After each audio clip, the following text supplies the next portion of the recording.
말씀의 제목은 익숙함은 경외함을 잃게 만듭니다. 익숙함은 경외함을 잃게 만듭니다. 다른 곳에 집회를 제가 갔을 때 은혜를 끼치기 힘든 두 가지 경우가 있습니다. 첫 번째, 교회 중직자들의 모임입니다. 또는 그 교회의 어떤 소그룹 리더들의 모임입니다. 이분들이 은혜 끼치는 일은 많이 힘이 듭니다. 왜냐하면 다들 신앙의 한 끝이 다 있기 때문에 그렇습니다. 제자훈련 했다는 것이죠. 내가 성경 공부 많이 했다는 것입니다. 그래서 그들의 그 마음에 귀가 많이 높은 상태에 있기 때문에 참 이분들에게 은혜 끼치는 건 너무 어려운 일입니다. 두 번째 경우는 목회자 그룹입니다. 목사님과 신학생들이 모인 자리에서 은혜 끼치는 건 참으로 어려운 일입니다. 성경에 대해서 많이 아는 분들이기 때문에 그렇습니다. 본문을 읽으면 그분들이 자기 나름대로의 설교문을 이미 다 정리를 다 이렇게 하고 있는 것입니다. 그러니까 설교자에게 설교를 한다. 이건 보통 어려운 일이 아닐 수 없습니다. 이렇게 보고 놓고 보면 넌센스입니다. 성경에 대해 많이 안다고 생각하는 사람들이 정작 은혜 받는 일에는 서투르기 때문에 그렇습니다. 사랑하는 여러분, 오늘 본문은 마음 아픈 이야기고 속상한 이야기입니다. 예수님이 고향에 가셨습니다. 이 말은 어떤 의미냐면 예수님이 특별히 사랑하는 사람들 만나러 가셨다. 그런 뜻입니다. 고향은 오랜 세월 예수님이 아셨던 지인들이 있는 장소였으니까. 은혜를 주기 위해 가셨습니다. 다른 동네에서만 은혜와 기적을 베푸시는 것이 아니라 예수님이 더 사랑하는, 특별히 사랑하는 사람들에게 은혜와 기적을 베풀기 위해 찾아가셨습니다. 그런데 예수님이 그곳에서 환영받지를 못했습니다. 심지어 본문을 보니까 배척당했다 이렇게 기록하고 있습니다. 아니 어떻게 이런 일이 일어났을까? 그들이 예수님을 몰랐기 때문이 아닙니다. 오히려 너무 잘 알았기 때문에 일어난 비극이었습니다. 그들은 예수님을 자기들이 가지고 있었던 지식과 경험과 자기들의 카테고리 범주 안에서 예수님을 보았던 것입니다. 예수님을 하나님이신 그분, 하나님의 아들로 보지 않았던 것입니다. 그들이 알고 있었던 지식, 그러니까 목수지, 저 예수는 목수지, 마리아의 아들이잖아, 우리 동네에서 자랐던 청년이잖아, 그렇게만 보았던 것입니다. 본문이 주는 교훈은 선명합니다. 익숙함이 믿음의 큰 적이 될 수 있다는 사실입니다. 첫 번째, 익숙함은 경외함을 잃게 만듭니다. 시작. 익숙함은 경외감을 잃게 만듭니다. 고향 사람들은 예수님의 정보를 알고 있었습니다. 예수님의 가족을 알았습니다. 예수님의 성장 배경을 알았습니다. 예수님의 형제를 알았습니다. 그런데 그들이 예수님을 믿지 않았습니다. 분명 많이 아는 것은 축복이 맞는데, 그런데 오히려 그 축복이 그들에게 저주가 되었던 것입니다. 그렇다면 우리는 어떤가? 여기 교회 오래 다닌 분 계실 겁니다. 성경 여러 번 읽은 분도 계실 겁니다. 예수님 이야기를 너무 많이 들어가지고 오늘 제가 본문을 읽는 순간 목사님 오늘도 또 그 설교하시겠구나. 그렇게 이미 여러분 안에 이렇게 설교문이 쫙 이렇게 정리된 분들이 계실 거예요. 사실 이것은 어떤 의미에서는 축복이라고 볼 수 있습니다. 교회를 많이 다닌 것, 오래 다닌 것, 성경을 많이 아는 것은 축복이라고 할 수 있습니다. 그러나 이 대목에서 주의할 점이 있습니다. 예수님을 아는 것과 예수님을 믿는 것은 차원이 다른 문제라는 사실입니다. 지식은 우리의 머리에 쌓아가는 것이지만 믿음의 세계는 우리의 마음을 바꾸는 것입니다. 지식은 어떤 것을 설명하는 데 사용을 하는 거지만 우리가 말씀을 듣고 믿는 것은 우리가 순종하기 위함인 것입니다. 고향 사람들은 예수님을 보면서 그들의 지식으로, 정보로 설명하고 해석하려고만 했습니다. 그들은 예수님을, 하나님이신 예수님을 믿으려 하지 않았던 것입니다. 이유는 나 잘 안다는 것입니다. 내가 저 예수를 잘 안다. 잘 안다는 이유로 그들의 마음들이 너무 높아져서 예수님을 만나지 못했던 것입니다. 그러니까 고향 사람들의 문제는 무지함이 아닙니다. 차라리 몰라서 그랬다면 속상하지는 않겠어요. 그들의 문제는 경외감의 상실이었던 것입니다. 쟤는 우리가 아는 사람이잖아. 쟤가 무슨 하나님의 일을 한다는 말이야. 바로 이 예수님을 보면서 하나님을 바라보는 경외감의 상실이었어요. 익숙함 때문에 그들은 예수님을 향하여 경외감을 잃어버렸습니다. 그렇게 이 함정은 우리도 피해갈 수 없는 장애물이 되는 것입니다. 우리가 신앙생활을 이 현실 세상에 산다는 것은 일종의 반복되는 걸음입니다.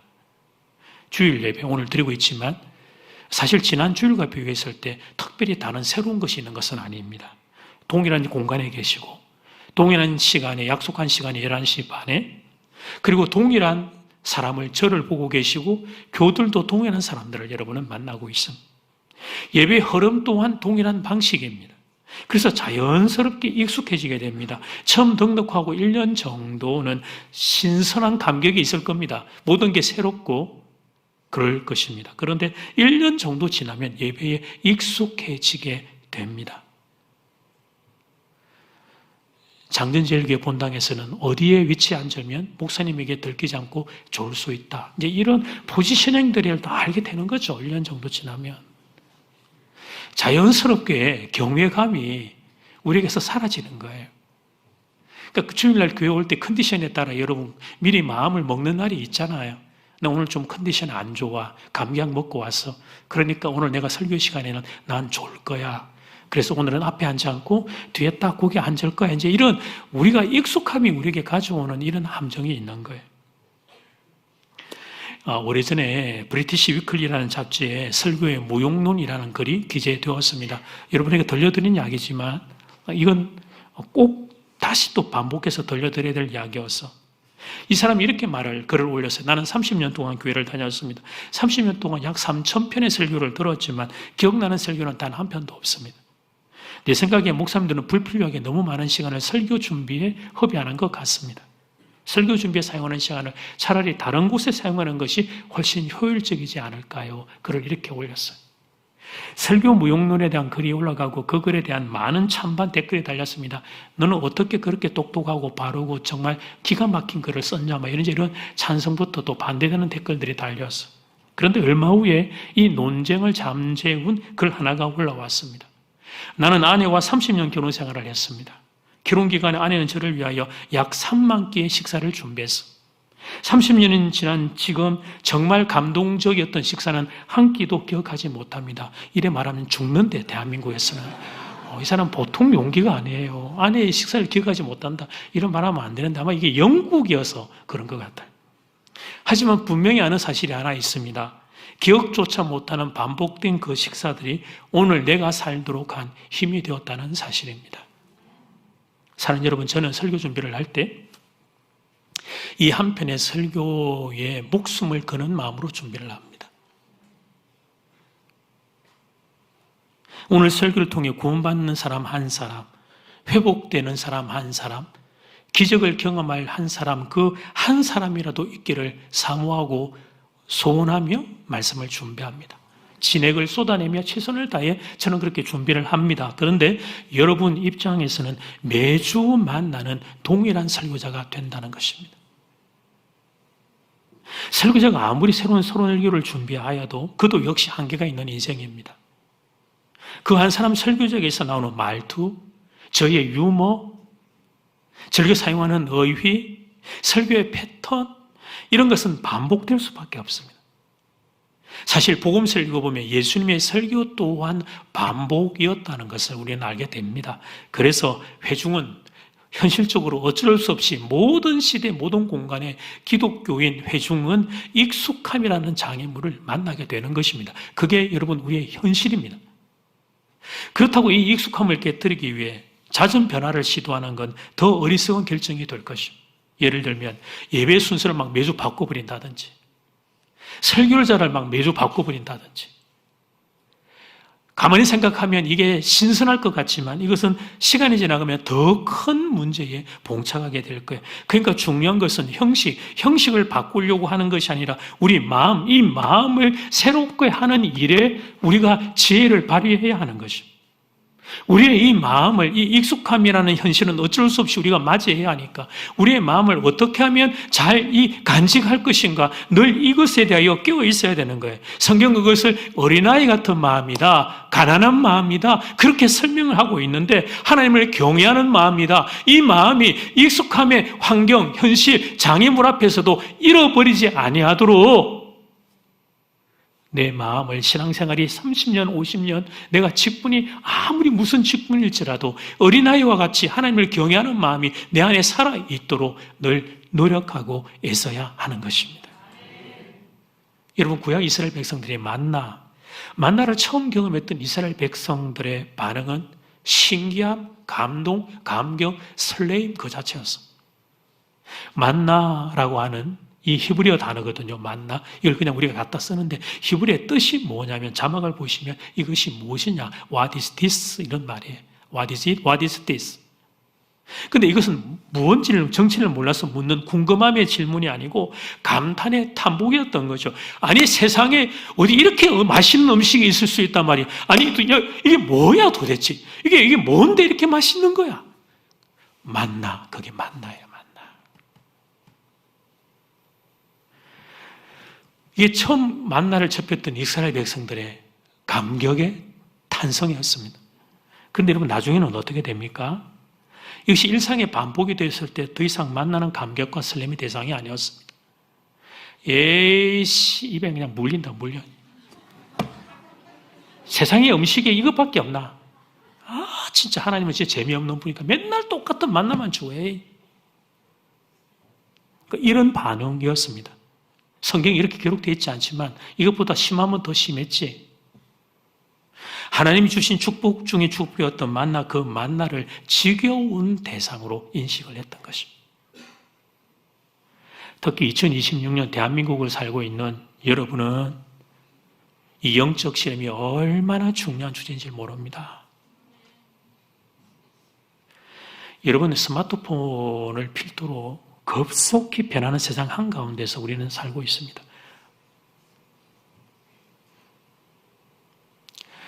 2025년 한 해 책 3권 이상 읽어보신 분.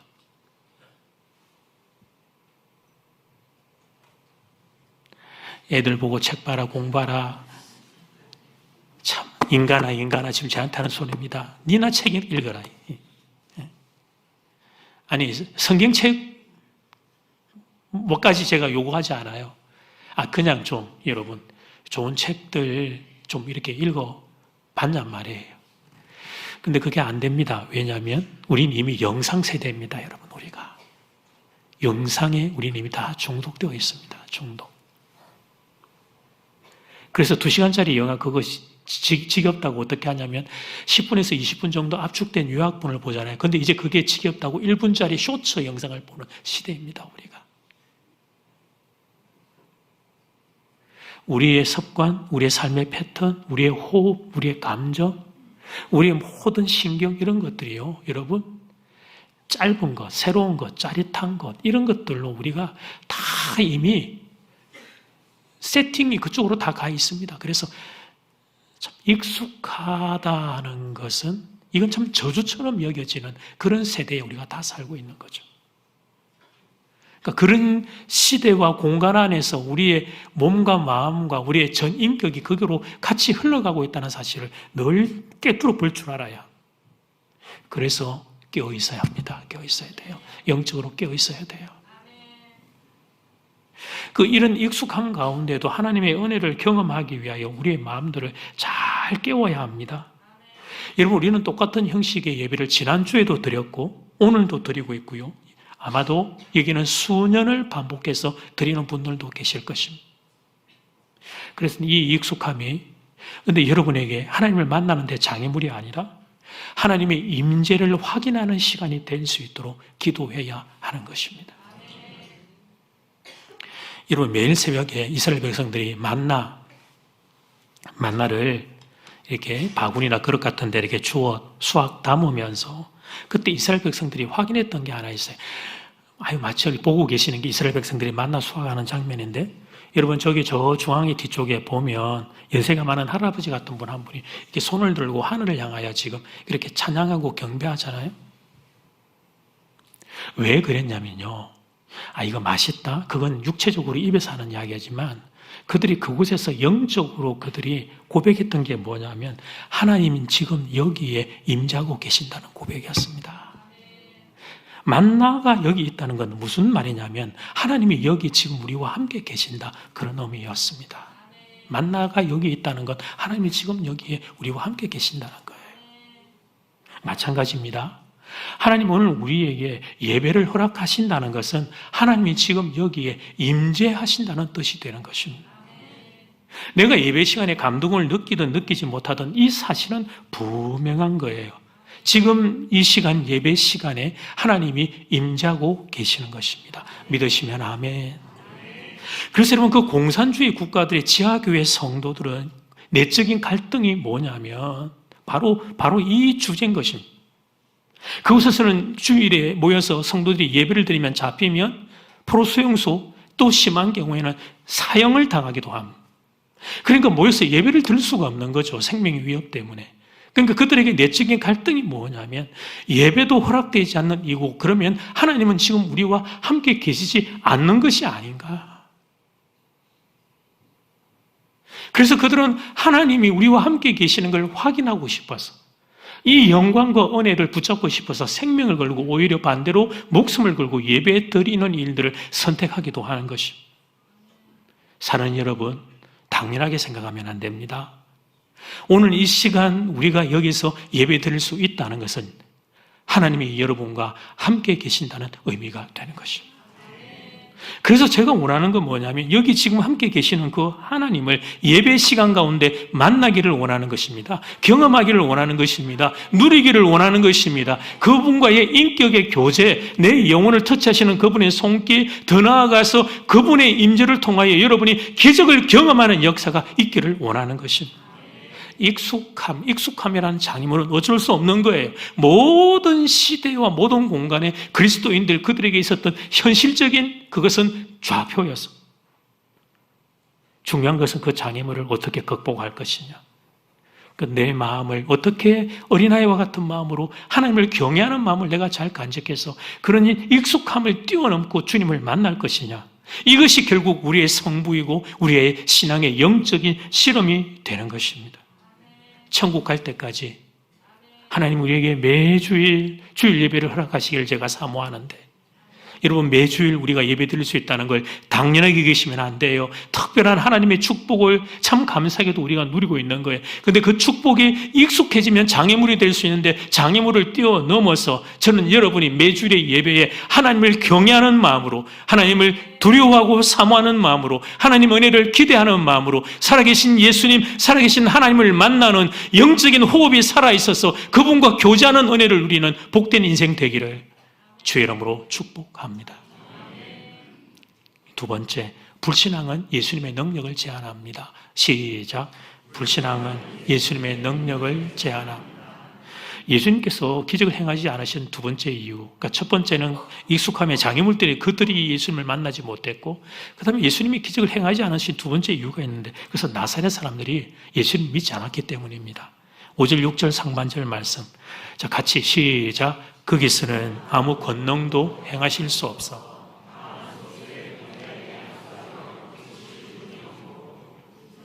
믿지 않음을 이상히. 이 말씀은 약간 고개가 갸우뚱해져요. 아무 권능도 행하실 수 없었다는 표현이 마치 예수님의 능력의 한계가 있는 것처럼 보여지기 때문에 그래요. 우리가 보기에는. 그러나 그런 게 아니에요. 예수님의 능력에 한계가 있다, 제한적이라 그런 뜻이 아니에요.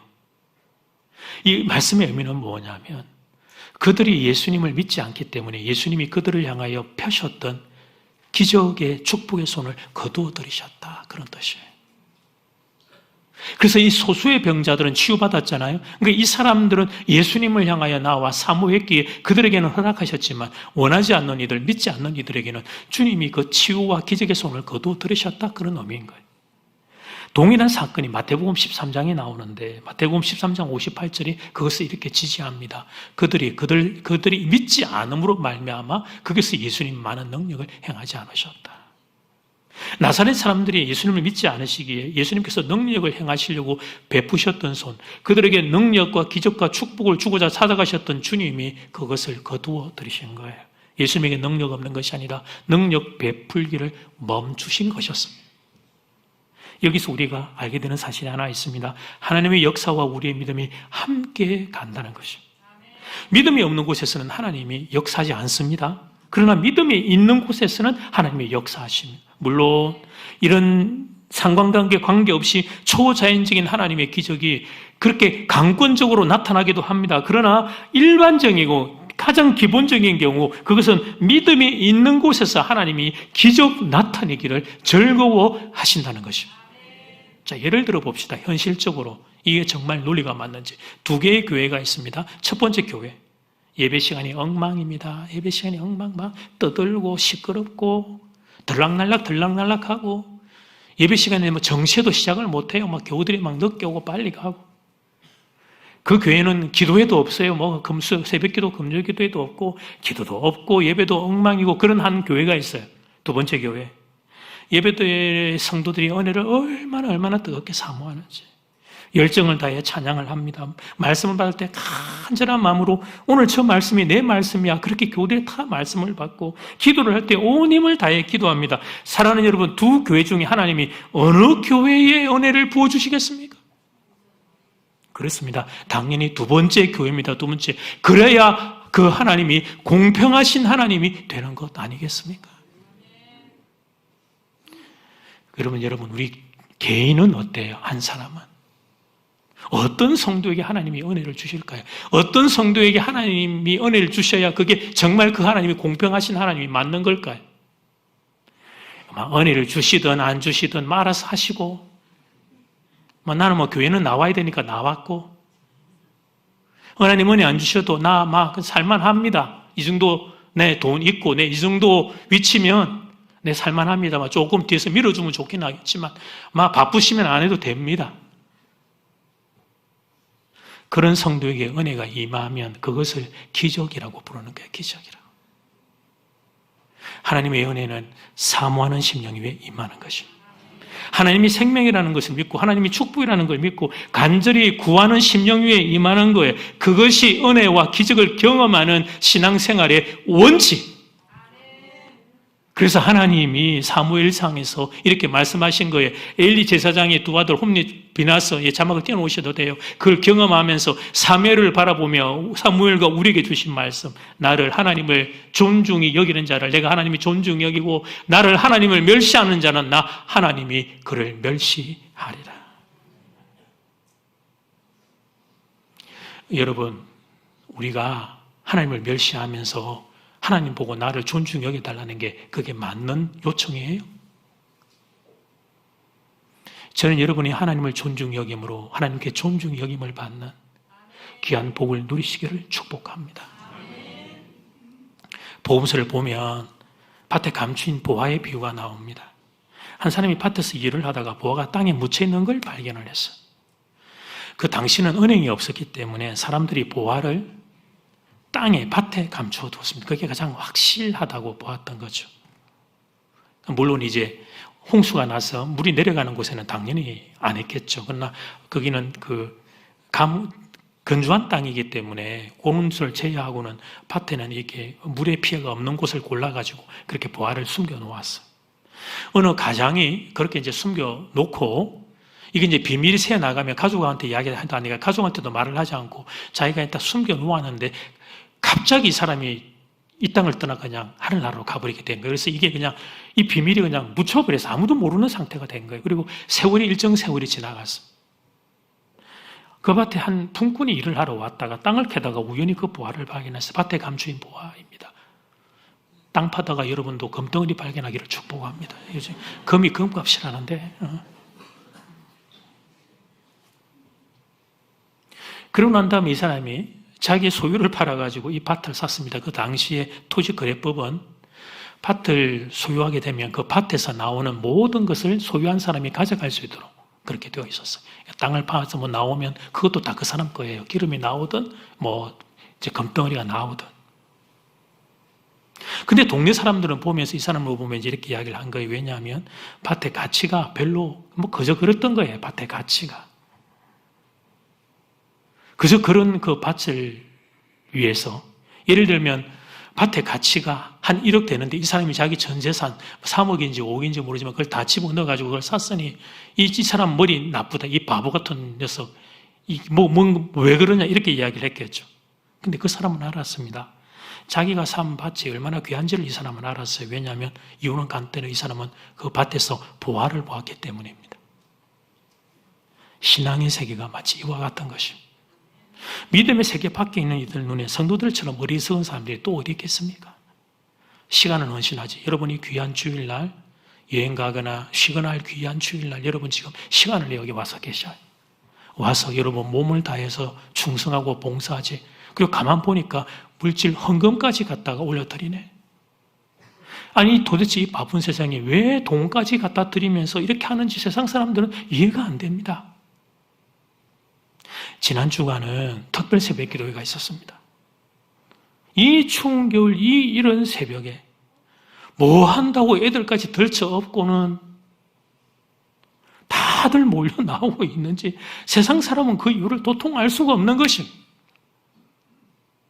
저희 부부도 특별 새벽 기도 끝나고 나서 이제 아파트로 갔는데 그 같은 동에 저희보다 연배가 많은 이제 한 부부가 계셔요. 아침에 이제 그분들이 일찍 나오셔서 목욕학도 하러 가시고 부부가 운동하고 하는 참 부진한 분인데 그분들 이제 내려오다가 우리 부부는 이제 새벽기도 끝나고 가면서 만난 거죠. 그분들이 깜짝 놀래가지고 아니 이 새벽에 그렇게 옷을 다 갖춰 입고 물론 이제 제가 이제 목사님이라는 걸 밝혔지만 잘 이해가 안 되죠. 그분들의 생각으로는 뭘까 뭐 하는 걸까? 그런데 사랑하는 여러분 그런 세계가 있는 것입니다. 믿음의 세계가 있는 거예요. 예수 믿는 건 단지 조금 더 착한 사람이 되는 것 그런 정도가 아닌 거예요. 물론 그것도 포함되지만 그것보다 더 높은 차원의 세계가 있는 것입니다. 우리가 기적이라고 부르는 세계가 있는 거예요. 사람의 힘으로는 도무지 불가능한 일이에요. 그런데 그 일이 가능케 되는 기적의 세계가 존재하는 것입니다. 병자의 병이 낫고 죽은 자가 살아나고 꿈을 잃은 자가 꿈을 다시 회복하고 깨어지고 상한 자가 치유받고 회복되어지는 놀라운 기적의 세계가 있는 것입니다. 그것을 믿음의 세계라고 부르는 거예요. 그것을 신앙의 세계라고 부르는 거예요. 저의 소원은 여러분 모두가 이 신앙의 세계로 좀 더 깊이 확실하게 그 신앙의 세계 안으로 확 진입하는 것을 보는 것입니다. 단지 조금 착한 정도의 삶을 사는 정도가 아니고 예수님을 통해 예수님이 살아계시고 그분이 만왕의 왕이시고 그분이 하나님이시라는 것, 그 영광과 그 부유함과 그 풍성함과 그 기적을 경험하는 신앙의 깊은 맛을 누리기를 원하는 것입니다. 그런데 여러분 그 특별한 은혜는 누구에게 임하냐? 사모하는 인생에게 열리는 것입니다. 물론 하나님이 강권적으로 역사하시는 경우가 없는 것은 아니에요. 그러나 믿음의 기적은 사모하는 이들에게 열리는 하늘나라의 세계인 것입니다. 오늘 본문이 바로 그 이야기를 우리에게 전하는 것입니다. 오늘 본문에서 예수님이 치유의 능력을 멈추신 것은 예수님이 능력이 없어서가 아니에요. 하나님에게 힘이 없어서가 아니에요. 그 나사렛 사람들의 믿지 않는 모습이 하나님의 역사를 가로막았던 것입니다. 하나님은 전능한 분이시지만 하나님은 또한 여러분의 인격을 존중하는 분이십니다. 믿음 없는 곳에 기적을 원하지 않는 곳에 억지로 기적을 하나님 그 귀한 기적을 쏟아붓지 않습니다. 기적을 원하지 않는 인생들에게 기적을 부어줘도 그들은 그것을 기적인 줄 모를 거예요. 그들은 하나님의 기적을 보면서도 이렇게 말할 거예요. 우연히 재수 좋게 대박 터졌다. 정말 이게 우연히 재수 좋게 대박 터졌다. 좀 더 지나가면 내가 뭘 어떻게 잘해가지고 내가 이런 게 터졌다. 이렇게 말할 거예요. 그래서 사모해야 합니다. 기적을 사모해야 합니다.